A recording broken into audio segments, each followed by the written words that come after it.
Salute, salute, salute. What's happening, man? It's Nocturnal Thoughts with a real quick video.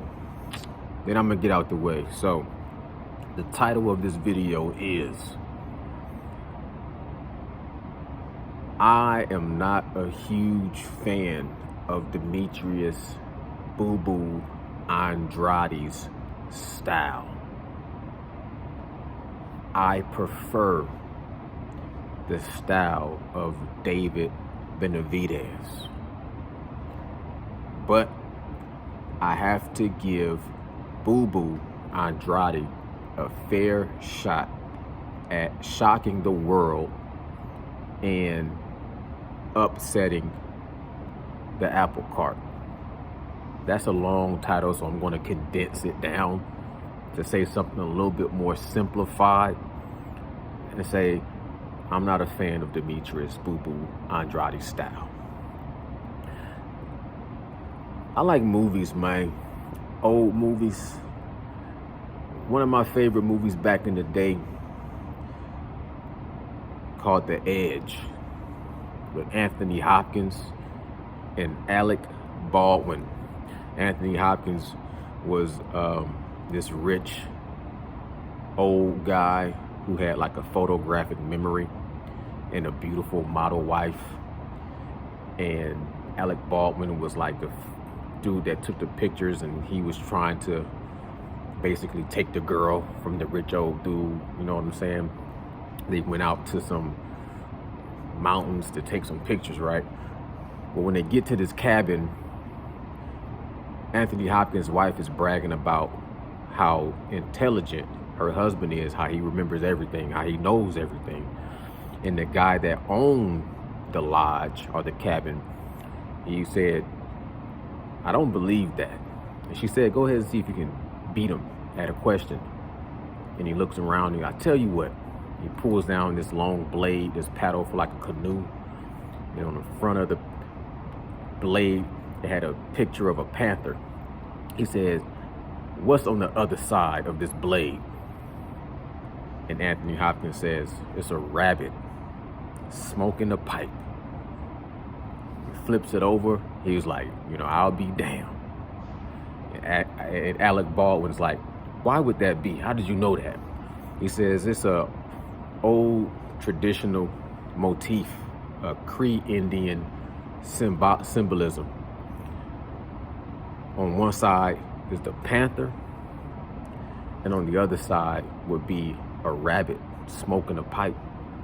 And they say, why is he smoking a pipe? And they say, because he's not afraid of the panther. And why not? He's not afraid because he knows that he's smarter than the panther.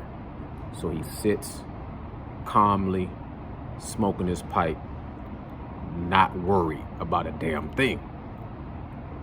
I'm paraphrasing, right? And that makes me think of Demetrius Andrade versus El Monstro, El Bandera Rojo, the Mexican monster, David Benavidez. The monster, the panther, the predator, the stalker, the relentless, merciless predator. David Benavidez is the predator. Demetrius Boo Boo Andrade is the rabbit.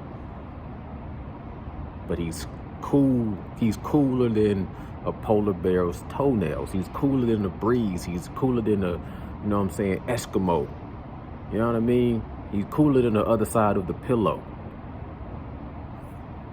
Demetrius Boo Boo Andrade is cool because he's not afraid, because he knows that he's smarter than David Benavidez.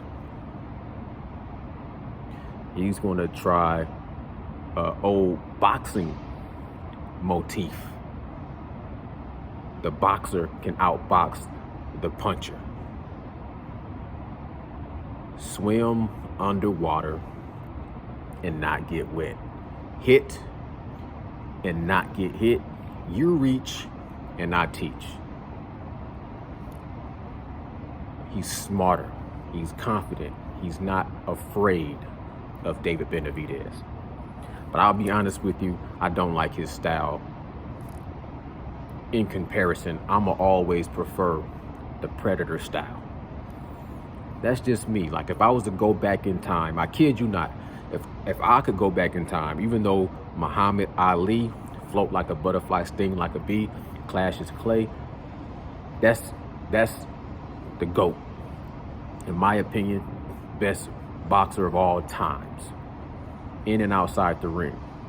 But if I was in a time machine and I didn't know the outcome of Muhammad Ali versus Sonny Liston, I'd be the guy that would be picking Sonny Liston to murder Muhammad Ali. You know what I'm saying? There's a lot of times throughout boxing history where the boxer beats the brawler, beats the knockout artist, beats the guy with the power. But usually I still lean towards the power. I still lean towards the stalker. I still lean towards the villain. I hardly ever root for the hero. And I usually go with the underdogs as well. David Benavidez is more the villain.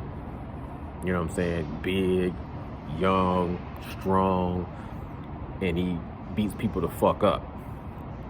Demetrius Andrade is the underdog.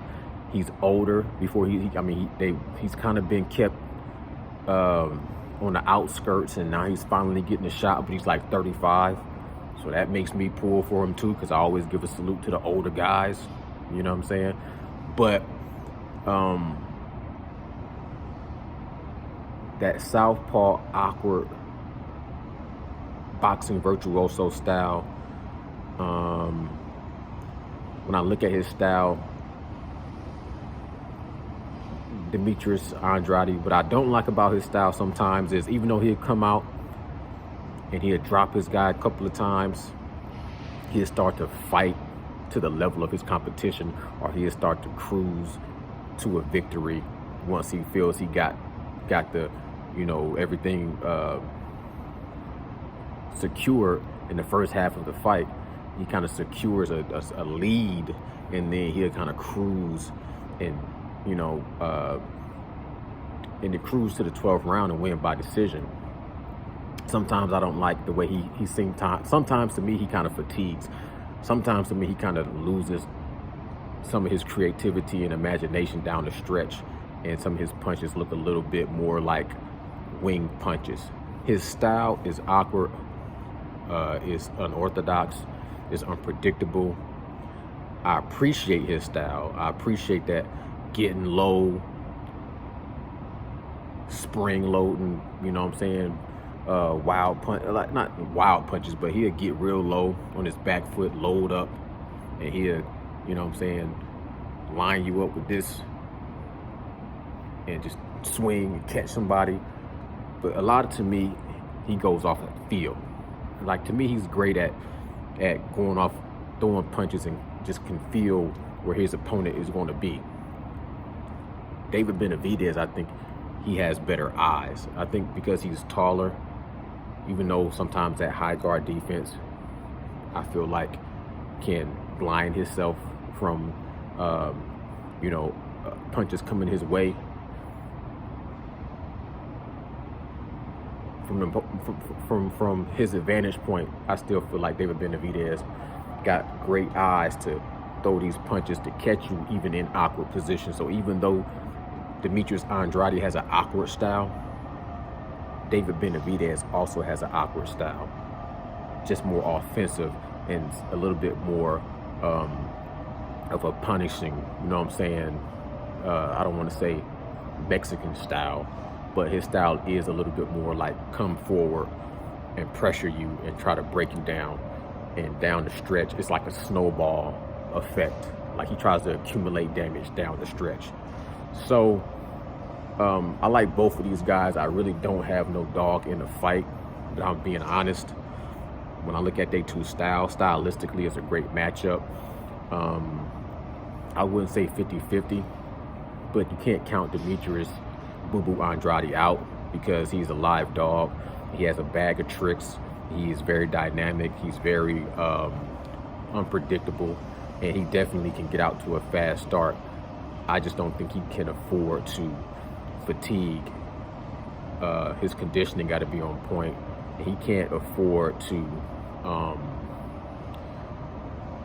I don't think he can afford to make a lot of mistakes down the stretch in the second half of the fight, where he's getting a little bit more sloppy and just throwing a little caution to the wind and winging wild punches. I think he's going to have to stay focused, laser sharp the entire fight from beginning to the end if he's going to shock the world. David Benavidez,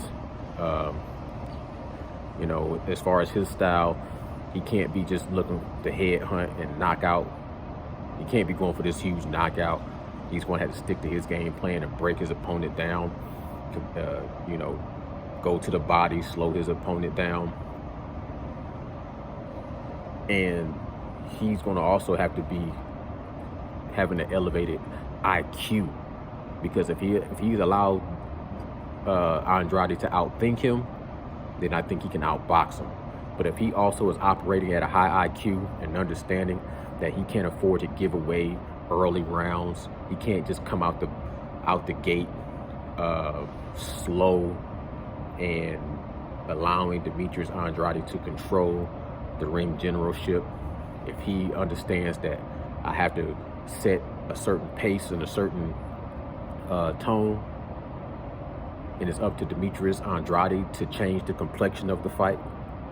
But if David Benavidez can control the fight, I think that he can stalk down his prey, and you know what I'm saying, he can you know, he'll make David Benavidez succumb. He'll make Demetrius Boo Boo Andrade succumb to, you know, the natural way of predator and prey. You know, it's a dog eat dog world, and sometimes the rabbit just got to get ate by the panther. But it can go either which way. You know what I'm saying? I really don't even want to make a prediction on this. I just want to say let the best man win. Salute to both of these fighters. And the whole slogan, the whole build up to this fight should be fuck Canelo. That's one thing that Boo Boo said that I have to just salute when it comes to talking about these two fighters. They always try to put the sights on Canelo, and it's like, this is big game. These two for each other is big fucking game, high level competition, the best at the best. And when Demetrius said, Demetrius Boo Boo Andrade said, fuck Canelo, I wish that whole thing would have just kind of took over like a big wave and just had the whole media and YouTube and boxing conversations just all in unison. No disrespect, because I do appreciate Canelo as well, but I don't like to have him eclipse great fights. Like, this whole thing should have been fuck Canelo.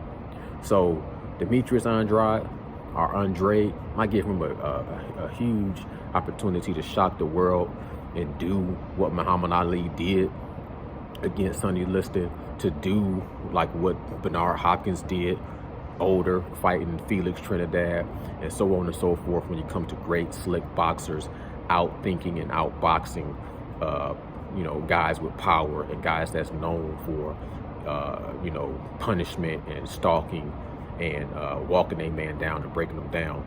It is a motif of boxing that the boxer beats the fighter or beats the brawler. But in this case, I'm not gonna lie, I do like David Benavidez's style. I like Sonny Liston's style. I like Bernard Hopkins' style. I like Felix Trinidad's style as well. But you hear what I'm saying? Usually, even if I know, like, I like Rougarou's style, but I don't think he's going to be able to outbox Devin Haney. But I'm pulling for Rougarou in a certain, for a little, that's another video for another day. I digress. Salute, salute, salute. Blessings. Bow.